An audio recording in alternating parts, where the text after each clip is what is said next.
오늘 우리에게 주신 하나님의 말씀은 사무엘상 26장 13절에서 25절 말씀입니다. 이에 다윗이 건너편으로 가서 멀리 산꼭대기에 서니 거리가 멀더라. 다윗이 백성과 넬의 아들 아브넬을 대하여 외쳐 이르되 아브넬아 너는 대답하지 아니하느냐 하니 아브넬이 대답하여 이르되 왕을 부르는 너는 누구냐 하더라.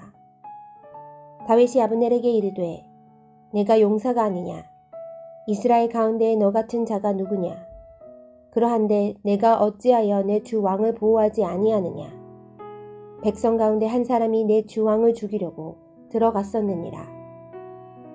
내가 행한 이 일이 옳지 못하도다.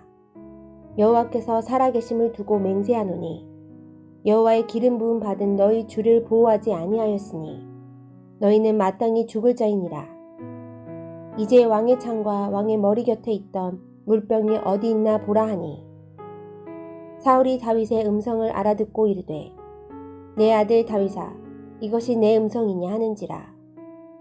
다윗이 이르되 내 주 왕이여 내 음성이니이다 하고 또 이르되 내 주는 어찌하여 주의 종을 쫓으시나이까 내가 무엇을 하였으며 내 손에 무슨 악이 있나이까 원하건대 내 주 왕은 이제 종의 말을 들으소서.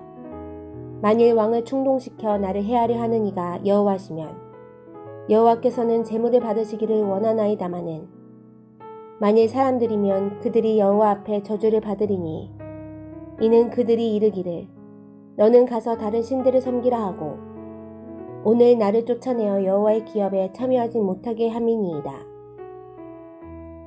그런즉 청하건대 여호와 앞에서 먼 이곳에서 이제 나의 피가 땅에 흐르지 말게 하옵소서. 이는 산에서 메추라기를 사냥하는 자와 같이 이스라엘 왕이 한 벼룩을 수색하러 나오셨음이니이다. 사울이 이르되 내가 범죄하였도다. 내 아들 다윗아 돌아오라. 내가 오늘 내 생명을 귀하게 여겼은즉 내가 다시는 너를 해하려 하지 아니하리라. 내가 어리석은 일을 하였으니 대단히 잘못되었도다 하는지라. 다윗이 대답하여 이르되 왕은 창을 보소서. 한 소년을 보내어 가져가게 하소서. 여호와께서 사람에게 그의 공의와 신실을 따라 갚으시리니 이는 여호와께서 오늘 왕을 내 손에 넘기셨으되 나는 손을 들어 여호와의 기름 부음을 받은 자 지기를 원하지 아니하였음이니이다. 오늘 왕의 생명을 내가 중히 여긴 것 같이 내 생명을 여호와께서 중히 여기셔서 모든 환난에서 나를 구하여 내시기를 바라나이다 하니라. 사울이 다윗에게 이르되 내 아들 다윗아 내게 복이 있을지로다. 내가 큰 일을 행하겠고 반드시 승리를 얻으리라 하니라. 다윗은 자기 길로 가고 사울은 자기 곳으로 돌아가니라.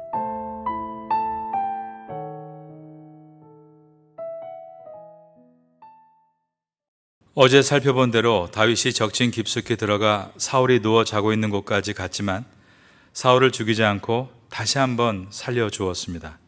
그리고 다윗이 건너편으로 가서 멀리 산 꼭대기에 섰습니다. 오늘 본문의 첫 절인 사무엘상 26장 13절을 보겠습니다. 이에 다윗이 건너편으로 가서 멀리 산 꼭대기에 서니 거리가 멀더라. 여기에 보면 서로의 거리가 멀더라라고 되어 있습니다. 왜 이렇게 다윗이 멀리 떨어져 서 있는 것입니까?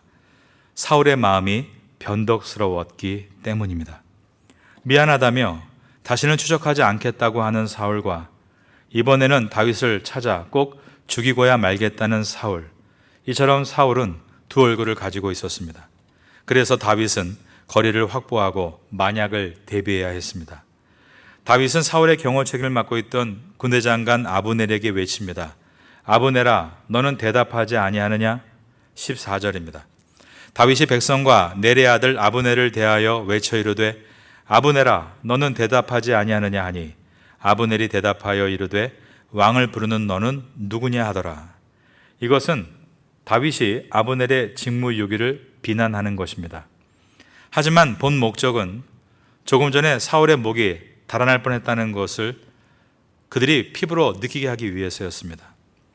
또한 다윗이 사울을 결코 죽일 의사가 없었다는 것을 분명히 밝히기 위해서였습니다. 다윗이 아브넬을 부르고 있죠. 다윗과 사울의 군대장관 아브넬은 아주 잘 아는 사이입니다. 과거에 다윗이 골리앗과 싸워 이겼을 때 다윗을 사울 앞으로 데리고 왔던 자가 아브넬이었습니다. 사울 왕이 공식적인 자리에서 식사를 할 때 함께 앉는 사람이 아들 요나단과 군대장관 아브넬과 다윗이었습니다. 그런데 아브넬은 다윗을 향해 왕을 부르는 너는 누구냐라고 부를 정도로 누가 다녀왔는지 사울을 전혀 보좌하지 못하고 함께 자다가 깬 것입니다. 다윗은 아브넬에게 그러고도 내가 용사냐라고 묻습니다. 15절입니다. 다윗이 아브넬에게 이르되 내가 용사가 아니냐? 이스라엘 가운데 너 같은 자가 누구냐?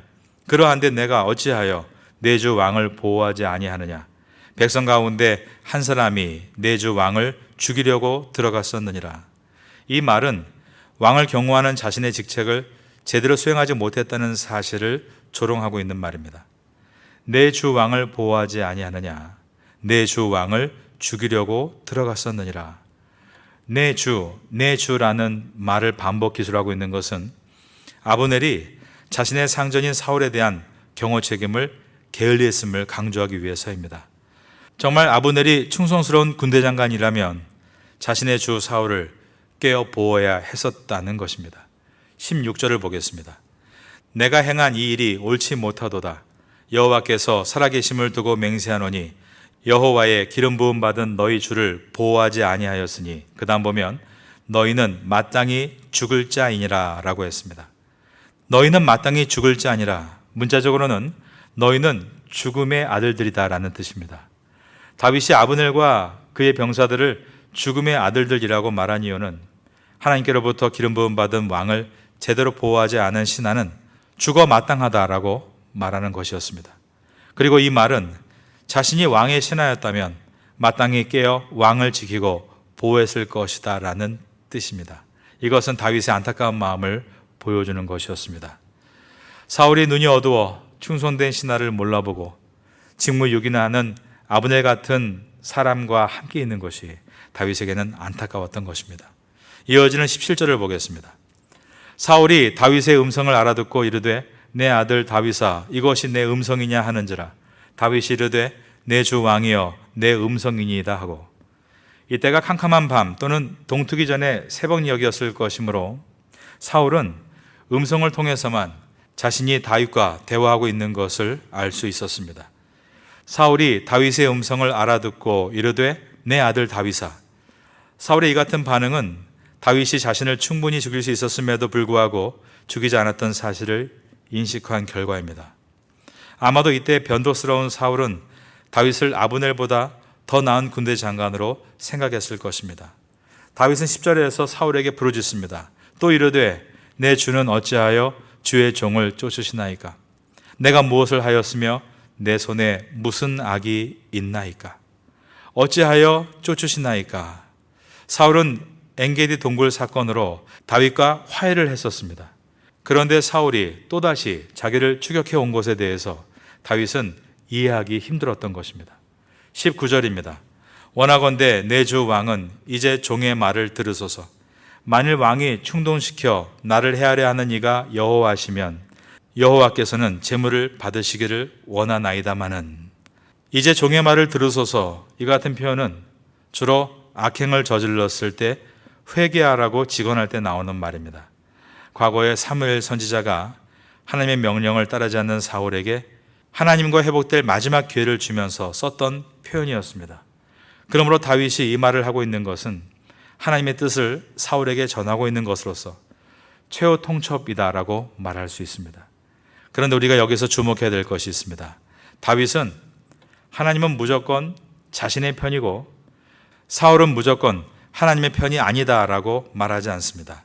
19절에서 만일 왕을 충동시켜 나를 해하려 하는 이가 여호와시면 여호와께서는 제물을 받으시기를 원하나이다. 이 뜻은 자신도 악할 수 있고 만일 자신이 악함으로 하나님께서 나를 징계하기 위해서 사울을 격동시키는 것이라면 그 뜻을 달게 받겠다라는 말입니다. 만일 왕을 충동시켜 나를 해하는 이가 여호와시라면 이 말은 자신은 다윗이지만 자신 안에 정말 선한 다윗이 있는지 아니면 악한 사울이 있는지 알 수 없다는 고백이었습니다. 우리도 마찬가지입니다. 우리 안에는 하나님의 선한 뜻을 따르려는 다윗도 있고 하나님의 뜻과 멀어지려는 사울도 있습니다. 나는 늘 다윗이다 생각하고 자신을 돌아보지 않으면 나 또한 사울로 전락할 수 있는 것입니다. 늘 자신을 돌아볼 수 있는 깨어있는 신앙이 될 수 있기를 바라겠습니다. 여러분, 오늘 이 상황은 하나님께서 다윗을 훈련시키기 위해 사울을 쓰고 계신지도 모르는 일이었습니다. 하지만 사울이 다윗에게 행하고 있는 악한 행동 자체에 대한 책임은 항상 본인이 져야 된다는 것을 잊지 말아야 됩니다. 다윗은 하나님께서 악한 자까지도 친히 주관하신다는 것을 깊이 인식했습니다. 그리고 이 사상이 그의 말년까지 이어지는데 그가 말년에 자신의 셋째 아들 압살롬의 추격을 받게 됩니다. 그때 압살롬의 난을 피해서 도망가는 자신을 향해 온갖 모욕적 언사를 아끼지 않았던 시므이라는 자가 있었습니다. 그런데 그때도 그는 시므이를 심판하지 않았습니다. 왜냐하면 시므이도 자신을 징계하기 위한 하나님의 도구로 사용될 수 있는 것이다라고 하나님의 주권을 인정함으로 그를 해하지 않은 것입니다. 바로 이것이 다윗의 위대한 신앙입니다. 여러분, 우리는 어느 때든 우리가 사울이 될 수도 있고 다윗이 될 수도 있습니다. 그러면 우리가 사울인지 다윗인지 어떻게 확인할 수 있는가? 그것은 하나님의 주권과 심판을 철저하게 인정하는 사람일 때 우리는 다윗인 것입니다. 그러므로 다윗은 다윗이 되기 위해 사울을 대할 때 하나님께 주권을 맡기고 직접 심판하려 하지 않았고, 다윗이 사울의 나이가 돼서 압살롬을 대할 때도 그때도 다윗이 되기 위해 하나님께 주권을 맡기며 직접 심판하려 하지 않았습니다. 즉 다윗은 사울 앞에서도 다윗이었고 사울 왕의 나이가 됐을 때 압살롬 앞에서도 다윗이었던 것입니다. 이것이 다윗의 위대함입니다. 여러분도 언제나 하나님의 주권을 인정하는 다윗으로 남게 되시기를 예수님의 이름으로 축원합니다.